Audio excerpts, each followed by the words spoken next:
बिस्मिल्लाहिर्रहमानिर्रहीम। एक शख्स अपने वालिद के साथ और छोटे भाई के साथ अमृतसर शहर का एक कस्बा है होशियार नगर, उसका एक गांव है खापड़ खिड़ी, उस तरफ गया तो वहाँ पर एक सिख रहता था जिसका नाम था करम सिंह।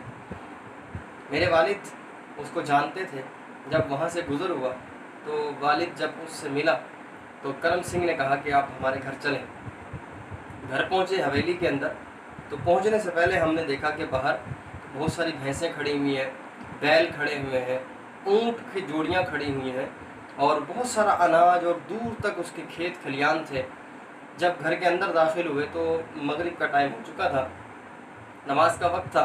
तो वालिद साहब ने कहा नमाज, तो करम सिंह चूँकि सिख था उसने कहा कि ये लीजिए नमाज़ पढ़िए, और वो अंदर से एक पीतल के लोटे के अंदर पानी लाया और पानी पेश किया और वज़ू के लिए कहा कि वज़ू करके आप नमाज़ पढ़ लें।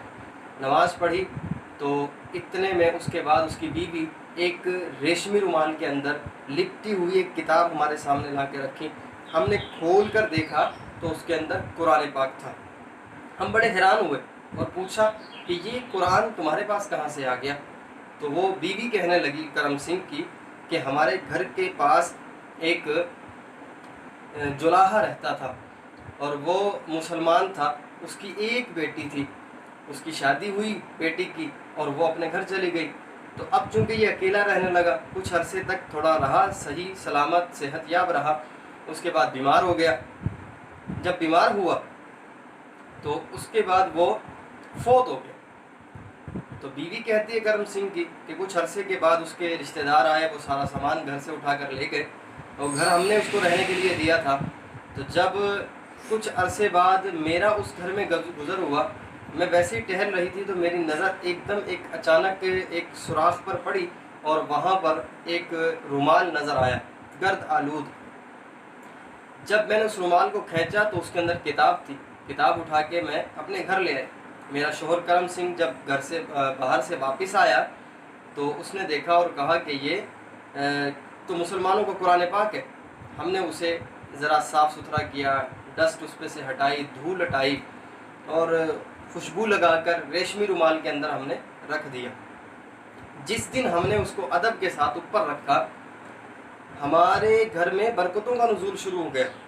हमारी एक गाय थी जो दूध नहीं देती थी, बल्कि 3-3 दिनों के बाद जाकर कहीं दूध देती थी, और जब कभी दूध धोने के लिए जाओ तो वो लातें मारती थी, करीब नहीं आने देती थी। जिस दिन हमने कुरान ऊपर रखा, यहाँ अदब के साथ खुशबू लगा के रेशमी रुमाल में लपेट कर रखा, तो उसके बाद वो गाय बिल्कुल नरमी के साथ खड़ी हो जाती और हम दूध धोते।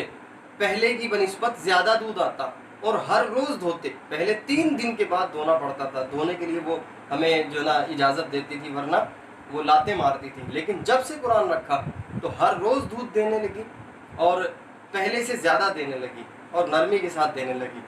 उसके बाद से लेकर जब से हमने कुरान रखा, हमारे घर में मालो दौलत की बरसात होना शुरू हो गई। ये जो घर के बाहर तुम इतना अनाज और इतने जो जानवर देख रहे हो, इतना खेत खलियान देख रहे हो, ये बड़ी हवेली देख रहे हो, ये सारी उसी की बरकत से हमें मिला है। और मैं ये कहता हूँ कि अगर मुझे कोई आकर कहे कि 1 लाख रुपया ले लो और ये किताब मुझे दे दो, तो मैं 1 लाख के बदले में भी उसको किताब नहीं दूंगा। आज से काफ़ी अरसे पहले की बात है, जब लाख बहुत बड़ा होता था। तो देखें मेरे प्यारे भाइयों कि एक सिख जो कि मुसलमान नहीं है, वो क्या करता है, कुरान को 1 हफ्ते के बाद निकाल के देखता है, खुशबू लगाता है, दोबारा लपेट के रख देता है, पढ़ता नहीं है। हम मुसलमान हैं, हमें चाहिए कि हम कुरान को पढ़ें, सीखें, उसका अदब करें। अल्लाह पाक हमें अमल की तौफीक दे। अगर हम ये करने लग जाएं तो हमारे घर में बरकतों का नुज़ूल शुरू हो जाएगा। आमीन बिजाहिन नबी सल्लल्लाहु अलैहि वसल्लम।